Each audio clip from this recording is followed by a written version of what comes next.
Joyboy and the people of the ancient immense kingdom were able to develop a technology that allowed them to power all of their tech with the energy that lies everywhere in the world, and Vegapunk's dream is to uncover said technology to provide free energy to all. So in this video, I'm going to explain to you how Joyboy used his eternal flame to deliver energy to all, and how the dawn of the world is not just a new era marked by a change in ideology, but also one that will quite literally bring a change in technology, as the dawn itself will deliver energy to all people in the world. Welcome to Chapter Secrets, where we break down all the details in every One Piece chapter.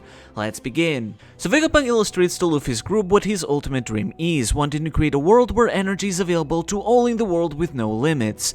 As Jinbe explains, the world has been rife with many conflicts seeking natural resources. This is something we've seen firsthand in our adventures with the Straw Hats, such as the struggle over dance powder in Alabasta, or the struggle for Worth in Skypiea. After all, struggles for resources are a tale as old as time, something that the history of our world can show very clearly, as bloody wars have been waged for resources, from things as useful as soil and food, to even things like salt, which we might take as a commodity today, but back in the day were precious enough to become sources of conflict. In fact, though, obviously there's much more to it, part of the reason why several countries can live in peace today in the modern era is because modern technology has made the access and distribution of resources to a larger population that much easier.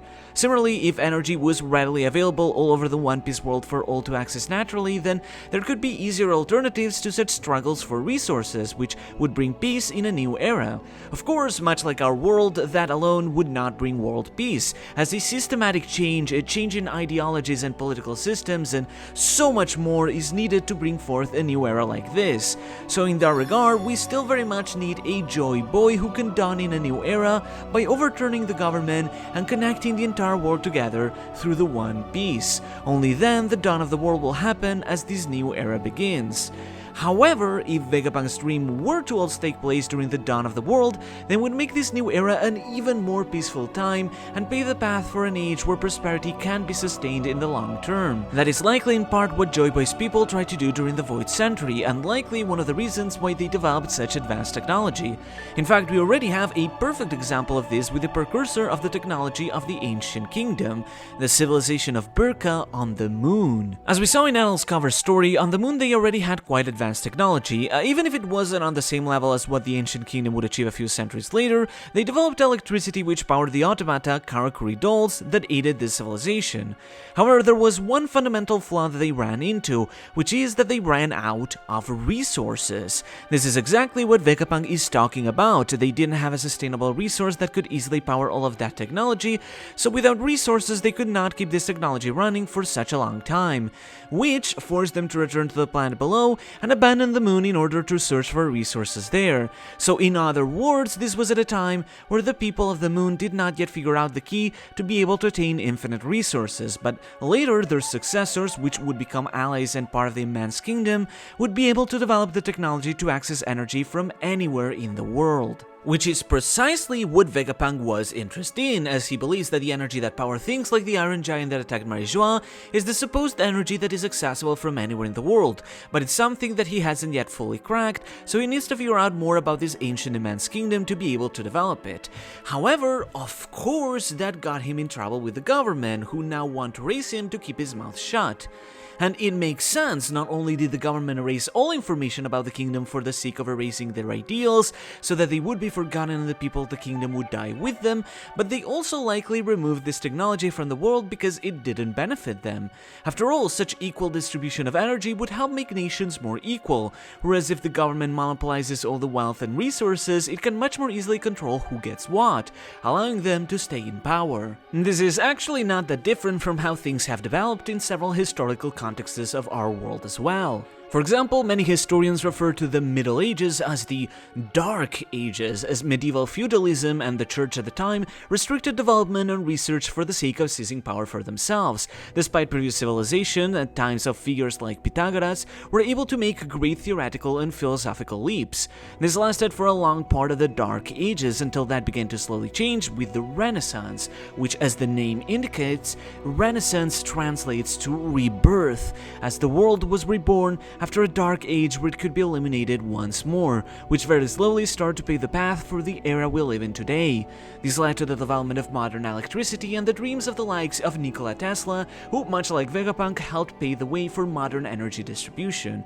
In that regard, art imitates life, as the One Piece world is quite similar, with kingdoms in ancient times making great leaps in philosophy and technology, only to be restricted by the ruling powers that will develop, in what would come to be known as a long night, the Dark Ages, until the sun could rise once again, finally bringing the dawn of the world, where the world is reborn in a new era.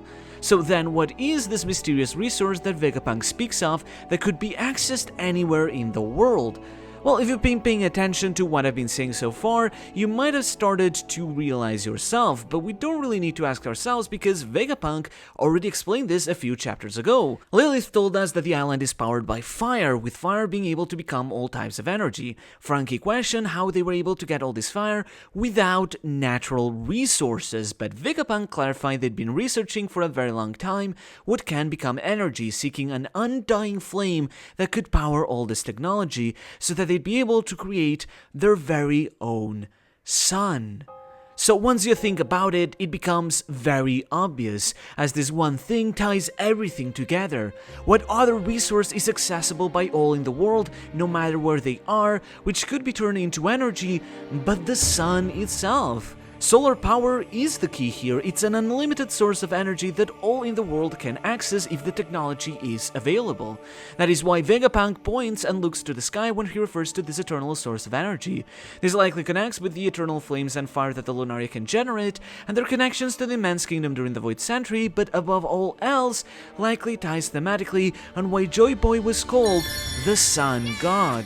Because this sun serves twofold. On one hand, it is a symbol of unity and connection, but on the other, it is also quite veritably a source of power for all to be equal.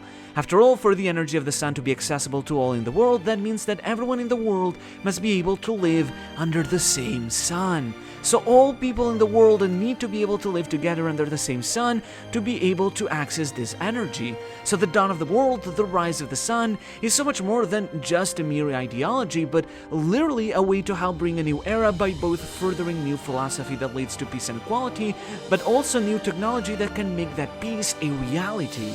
This could also potentially explain how the Iron Giant attacked Marie-Joie. I had speculated what if it once fell from the Red Line sinking to the sea, but regardless of where it ended up, maybe some random landslide or something that happened exposed it to sunlight once more, powering it up once again and leading it to fulfill its mission. However, as we see in the scene Vegapunk illustrated to us, on the day it attacked Marie-Joie, it was seemingly cloudy and dark, so the sun being covered could have caused the Iron Giant to run out of the literal energy it had left and collapse right then and there. Anyway, as we can see, the Cypher Pole has come directly to raise Vegapunk, with Lucci, Kaku, Stussy, and Hattori as well, having landed on the island thanks to the powers of the S-Bear. Notice how all of them wear masks, which we first saw a few chapters ago, which denotes that they are part of the elite agents of CP0. As Oda clarified during a Film Red interview, CP0 spans many members, including common agents such as Spandam, or Bluno or Khalifa, as we saw in Film Red. However, among all agents, those wearing masks are the most elite, which include Guernica, Yosef, Gizmonda, Maha, Stussy, Kaku, Lucci, and yes, even Hattori. CP0 was able to make landfall thanks to the powers of the S-Bear, the Kuma Seraphim, which is kind of a big deal because it means that the Seraphim still retain the Devil Fruit powers of the original users. Which makes sense, because Devil Fruit powers become mixed with someone's own bloodline elements, as we were told, and as we were told, Vegapunk was able to make the artificial clone copy of the Wowonomi model cereal that Momo ended up eating by taking a sample of Kaido's bloodline elements when he was captive in Punk Hazard many years ago. So if they got the bloodline elements to be able to clone the Shichibukai in the form of Seraphim, then that would explain why they have their powers as well. And this means that the S-Snake likely also has a clone fruit of the Miromironomi, so on and so forth with the others as well. But what about the Shichibukai who did not have devil fruit powers? Well, we already saw this with the S-Shark, which was given a copy of the devil fruit powers of Senor Pink's fruit, which they likely got from his bloodline elements when he was captured by the Marines, which means that the Seraphim without a fruit were given a fruit that best suits their abilities. So what about someone else who isn't a devil fruit user like Mihawk? What fruit has the S-Hawk been given? Could it maybe be Mr. One's Supa Supanomi, as after all Mr. One was captured by the Marines up until Impel Down, so they easily could have gotten his bloodline elements? Or is it another fruit? Well, we may find out very soon, as in a way to combat CP0, Shaka deploys the S-Shark we saw previously, as well as the S-Snake and the S-Hawk. This makes the naming convention of the Seraphim pretty obvious, since as you likely might know, the Shichibukai are all named after animals. Mihawk is the hawk, Crocodile is the crocodile, Doflamingo is the flamingo, Kuma is Japanese for bear, Boa Hancock is the boa, and Jippe is the Japanese name for whale shark. Gekomori is a special case, as he is named both after the gecko, which is reflected in his final form where he turns into a giant gecko, and one of his attacks, but is also the bat, which in Japanese is called Komori and can be seen in his name, Gekomori. Beyond them, though, there's also the new members, including Weevil, which obviously is named after the Weevil, as well as Blackbeard, Law, and Buggy. The latter three aren't named after animals, as they likely were named with the plan to become Shichibukai characters right away, but Oda has also given them animal themes, with Teach being a hippo and Law a spotted seal, just like the pattern of his hat, though Buggy still lacks one. This brings into question, though, on if we will see more Seraphim beyond the original 7 Shichibukai, but we'll just have to see. Regardless, all of the developed Seraphim are to be led by Sentomaru, who finally makes his return in the story after all these chapters. In case you forgot, Sentomaru's official position is being Vegapunk's bodyguard, so it makes sense that he'd be on the island ready to lead the charge. Luffy did tell Sentomaru that they hope they can meet again someday, but perhaps this time it might be as allies rather than enemies, as Sentomaru is not only someone who respected Luffy as an opponent, but more than anything also likely has a stronger allegiance towards Vegapunk than he does to the government, especially if Shaka trusts him with the Seraphim. Speaking of all this, there's also the fact that Kuma is now heading somewhere, which is almost certainly likely to be Egghead. It's not clear how, but the way he's rushing makes it seem as he's panicking to save his daughter or help out Vegapunk, so perhaps Vegapunk sent him some sort of distress signal or was able to provide him with some information in some way. As we've previously mentioned, it's quite likely that Kuma isn't actually dead, but that his original memory has been backed up somewhere and is now arising again once Vegapunk unlocks it. It's even possible that just like Vegapunk did with the other punks, Kuma's consciousness could have been split amongst the Pacifista, potentially even the S-Bear, though that's yet to be seen. This would explain why Kuma still has his fruit. We already knew that since Marineford, but if Kuma really did fully die, then supposedly he would have lost the powers of the Nikyu Nikyu no Mi, but him retaining them indicates a part of him must still be alive, which is why now he uses the powers of the Nikyu Nikyu no Mi to send himself flying, likely to Egghead itself. Regardless, CP0 gets ready to head for the Labo phase, but they are impeded by a laser system that eliminates intruders, being the 2 lines found around the clouds of the Labo phase. Interestingly, the number on them has changed from 66 a few chapters ago to now 72, so what is it indicating?